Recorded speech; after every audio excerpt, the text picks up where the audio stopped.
আসসালামু আলাইকুম এভরিওয়ান। আমি আবুল কালাম আজাদ। আজকে আপনাদের সামনে যে টপিকটি নিয়ে হাজির হয়েছি সেটি হলো নবম দশম শ্রেণীর পাঞ্চুয়েশন মার্কস। ইতিমধ্যে পাঞ্চুয়েশন মার্কসের উপর আমি দুটি ক্লাস নিয়েছি। প্রথম ক্লাসে কিভাবে পাঞ্চুয়েশন মার্কস ব্যবহার করতে হয় তার প্রাথমিক নিয়মাবলী নিয়ে আলোচনা করেছিলাম। দ্বিতীয় ক্লাসে আরও কিছু অ্যাডিশনাল রুলস নিয়ে আলোচনা করেছিলাম। তো আজকে একটা বোর্ড প্রশ্ন নিয়ে আলোচনা করব। তো চলুন শুরু করা যাক।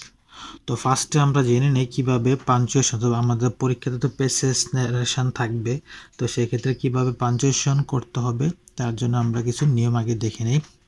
যেমন how to use punctuation marks. তো প্রথমত আমাদের যেটা করতে হবে, পুরোটা পেসেজ ভালোভাবে পড়তে হবে এবং রিপোর্টিং ক্লজগুলো শনাক্ত করতে হবে। তো আমরা জানি এখানে আমাদের দুইটা অংশ থাকবে, অর্থাৎ ডাইরেক্ট স্পিচ একটা রিপোর্টিং ক্লজ আর একটা রিপোর্টেড ক্লজ। তো সেক্ষেত্রে আমরা সহজে পাঞ্চুয়েশনটা করার জন্য তো আমাদের রিপোর্টিং ক্লজগুলো শনাক্ত করতে হবে। তো একটা বিষয় খেয়াল রাখতে হবে, রিপোর্টিং ক্লজগুলোর মধ্যে আমাদের ভার্ব থাকে সাধারণত সেড, তারপর রিপ্লাইড, তারপরে আস্কড। এই তিনটা ভার্বই বেশি থাকে আমাদের রিপোর্টিং ক্লজগুলোর মধ্যে। আচ্ছা, তাহলে প্রথম কাজ হচ্ছে পুরোটা পেসেজ ভালোভাবে পড়তে হবে এবং রিপোর্টিং ক্লজগুলো শনাক্ত করতে হবে। আচ্ছা, এই ছিল 1 নাম্বার। 2 নাম্বার হচ্ছে রিপোর্টেড ক্লজ সমূহের বক্তা এবং কোন ধরনের বাক্য ব্যবহার করেছে তার ধরন শনাক্ত করতে হবে। তো দ্বিতীয় কাজটা হলো আমাদের রিপোর্টেড ক্লজগুলো শনাক্ত করতে হবে এবং এটা রিপোর্টেড ক্লজ সমূহের বক্তা এবং কোন ধরনের বাক্য ব্যবহার করেছে, অর্থাৎ আমরা তো জানি অর্থ অনুসারে 5 ধরনের সেন্টেন্স হয়, assertive, interrogative, imperative, optative, exclamatory. তাহলে সেন্টেন্স অনুসারে আমাদের তো বিরাম চিহ্ন ব্যবহার করতে হয়, এই জন্য সেন্টেন্সের ধরনসমূহ শনাক্ত করতে হবে। তৃতীয়ত যে কাজটা করতে হবে, একই ব্যক্তির একাধিক উক্তি, অর্থাৎ রিপোর্টেড ক্লজ থাকলে তো একই ইনভার্টেড কমার মধ্যে থাকবে। অর্থাৎ আমরা দেখি যে মাঝে মাঝে একই ব্যক্তি একই সাথে 2টা বা 3টা বাক্য বলে, তো সেই ক্ষেত্রে একই ব্যক্তির উক্তিগুলো একই ইনভার্টেড কমার মধ্যে রাখতে হবে। পরিশেষে সর্বশেষ যে কাজটা করতে হবে, প্রত্যেকটি রিপোর্টেড ক্লজের সেন্টেন্স অনুযায়ী আলাদা আলাদা বিরাম চিহ্ন বসবে। তো যেটা আমরা 2 নম্বরে বলেছিলাম যে বাক্যের ধরন শনাক্ত করতে হবে, তো ধরন অনুসারে আমাদের আলাদা আলাদা বিরাম চিহ্ন বসাতে হবে। এই ছিল পাঞ্চুয়েশন মার্কস ব্যবহারের সাধারণ নিয়মটা। তো চলুন একটা বোর্ড প্রশ্ন আমরা সমাধান করি। তো এটা প্রশ্নটা এসেছিল চট্টগ্রাম বোর্ড 24, সিলেট বোর্ড 20, দুইটা বোর্ডে এই প্রশ্নটা এসেছিল। আচ্ছা, তাহলে প্রথমে আমরা পেসেজটা যেভাবে পরীক্ষা আসছে প্রশ্নটা লিখছি। তাহলে চলুন আগে প্রশ্নটা পড়ে নেই। The teacher said to the girl, "Do you think that honesty is the best policy?" "Yes, sir, I think so," said the girl. "Then learn to be honest from your childhood." "Thank you, sir," said the girl. "May Allah bless you," said the teacher. তো এই ছিল আমাদের পেসেজটা। তাহলে প্রথম কাজ হবে আমাদের reporting ক্লজগুলো শনাক্ত করা। তাহলে আমরা প্রথমে বলেছিলাম যে রিপোর্টিং ভার্বের মধ্যে আমাদের বেশিরভাগ থাকে said অথবা replied অথবা asked, এই তিনটা ভার্বই আমাদের বেশিরভাগ থাকে। তো এই ক্ষেত্রে আমরা দেখলাম said ভার্বটাই রয়েছে। আচ্ছা, তাহলে এখানে ভার্বটা হচ্ছে said। তাহলে এর পূর্বের অংশ এই হচ্ছে সাবজেক্টটা আর হচ্ছে টু দ্য গার্ল হচ্ছে অবজেক্ট, তার মানে এই জায়গাটা হচ্ছে reporting clause. Do you think that honesty is the best policy? Yes sir, I think so, said the girl. তাহলে এই সেড দ্য গার্ল এটা হচ্ছে আবার reporting clause. They learn to be honest from your childhood. Thank you sir, said the girl. তাহলে এই said the girl এ পর্যন্ত হচ্ছে reporting clause. May Allah bless you, said the teacher. তাহলে said the teacher এই হচ্ছে reporting clause.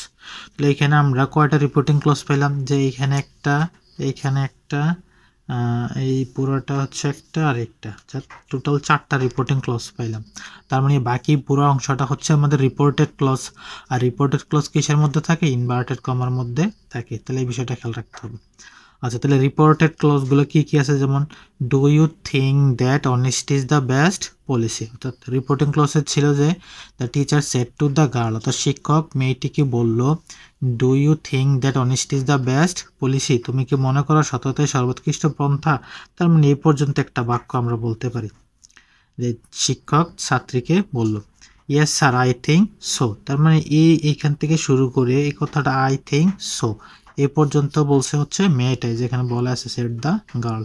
তাহলে এই ক্ষেত্রে রিপোর্টিং ক্লজটা আসছে পরে। Then learn to be honest from your childhood, শৈশবকাল থেকে সৎ হও। Thank you sir. তাহলে শৈশবকাল থেকে সৎ হও, তাহলে এইখান থেকে শুরু করে এই পর্যন্ত এটা টিচারের কথা, কিন্তু এটা বাক্যটা পড়ে আমাদের একটু অর্থটা অনুধাবন করতে হবে, তাহলে আমরা বুঝতে পারবো কে বলছে। Then learn to be honest from your childhood, যেহেতু এটা শিক্ষকের কথা। থ্যাংক ইউ স্যার, শিক্ষকের উপদেশটা দেওয়ার হলে মেয়েটা, তো স্যারকে থ্যাংক ইউ জানালো, থ্যাংক ইউ স্যার। তাহলে এই কথাটা হচ্ছে মেয়েটা, সেট দ্য গার্ল, যেখানে বলাই আছে মেয়ে যে বলছে। মে আল্লাহ ব্লেস ইউ, আল্লাহ তোমার মঙ্গল করুক। তাহলে এটা তো অবশ্যই স্যার মেয়েকে বলছে এই অংশটা। সেট দ্য টিচার এবং পাশেই বলা আছে। তাহলে এই ছিল আমাদের পেসেসটা। তাহলে এখন আমরা এটার পাঞ্চুয়েশন মার্কসটা দেখি কিভাবে ব্যবহার করতে হয়।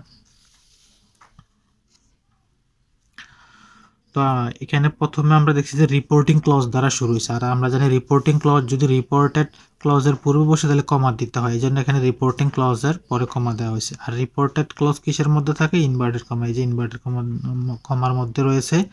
আর ইনভার্টেড কমার প্রথম লেটারটাই তো কি লিখতে হয়? ক্যাপিটাল লেটার, জন্য ডিটা বড় হাতে লেখা হয়েছে। Do you think that honesty is the best policy, যেহেতু প্রশ্ন করছে এই জন্য কোয়েশ্চেন মার্ক, আর যেহেতু স্যারের কথা শেষ সেই জন্য ইনভার্টেড কমা ক্লোজ করে দেওয়া হয়েছে। এই ছিল আমাদের প্রথম বাক্যটা ছিল। আচ্ছা, তারপর দ্বিতীয় বাক্যটা আবার কিন্তু রিপোর্টেড ক্লজ দিয়ে শুরু হচ্ছে। Yes sir I think so. তো রিপোর্টেড ক্লজ কিসের মধ্যে থাকে? ইনভার্টেড কমার মধ্যে থাকে, এই জন্য ইনভার্টেড কমা দিয়ে শুরু হলো।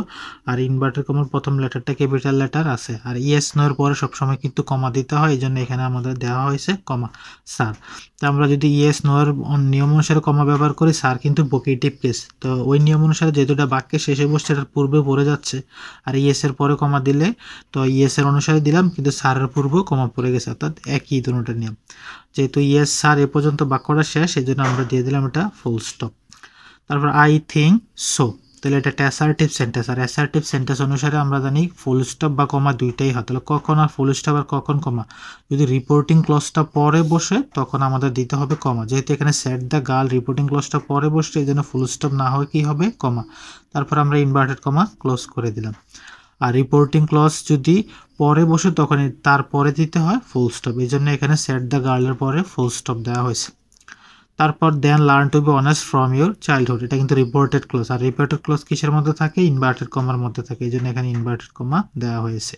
দেন learn to be honest from your childhood, আর যেহেতু এটা ইম্পারেটিভ, আর ইম্পারেটিভের পরে আমরা জানি ফুল স্টপ কমা দুইটাই হয়, যেহেতু এটার পরে রিপোর্টিং ক্লজ নয় এই জন্য এখানে ফুল স্টপ দেওয়া হয়েছে, তারপর ইনভার্টেড কমা ক্লোজ করে দেওয়া হয়েছে।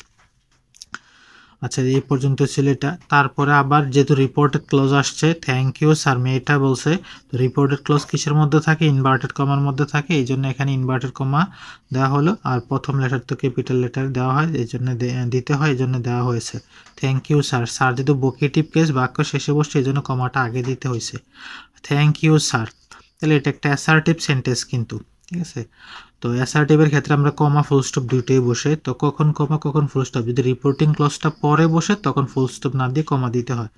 তারপরে ইনভার্টেড কমা ক্লোজ করা হলো। আর স্যাট দ্য গার্ল, আর যেহেতু কথাটা মেয়ে বলছে রিপোর্টিং ক্লজটা পরে বসছে, আর রিপোর্টিং ক্লজটা পরে বসার কারণে এখানে দিতে হয়েছে ফুল স্টপ। তারপরে মে আল্লাহ ব্লেস ইউ, এটা রিপোর্টেড ক্লজ, আর রিপোর্টেড ক্লজ কিসের মধ্যে থাকে? ইনভার্টেড কমার মধ্যে, এই জন্য ইনভার্টেড কমা দিয়ে দিলাম। আর মে আল্লাহ ব্লেস ইউ অপটেটিভ, অপটেটিভের পরে কমা ফুল স্টপ দুটোই বসে, যেহেতু রিপোর্টিং ক্লজটা পরে বসছে এই জন্য আমাদের এখন কমা দিতে হবে। যদি রিপোর্টিং ক্লজটা যদি না থাকতো তাহলে আমরা ফুল স্টপ দিতাম, এই জন্য যেহেতু রিপোর্টিং ক্লজটা পরে বসছে এই জন্য এখানে দিতে হবে কমা, আর রিপোর্টিং ক্লজের পরে হবে ফুল স্টপ। তাহলে এই ছিল আমাদের চট্টগ্রাম বোর্ড 24 এবং সিলেট বোর্ড 20-এর প্রশ্নটা। তা এতক্ষণ যা কিছু আলোচনা করলাম আশা করি বুঝতে পেরেছেন। যদি কোনো কিছু বুঝতে সমস্যা হয় নিম্নে কমেন্ট বক্সে কমেন্ট করতে পারেন। আজকে এ পর্যন্তই, দেখা হচ্ছে পরবর্তী ক্লাসে। সে পর্যন্ত সবাই সুস্থ থাকুন, ভালো থাকুন, আল্লাহ হাফেজ।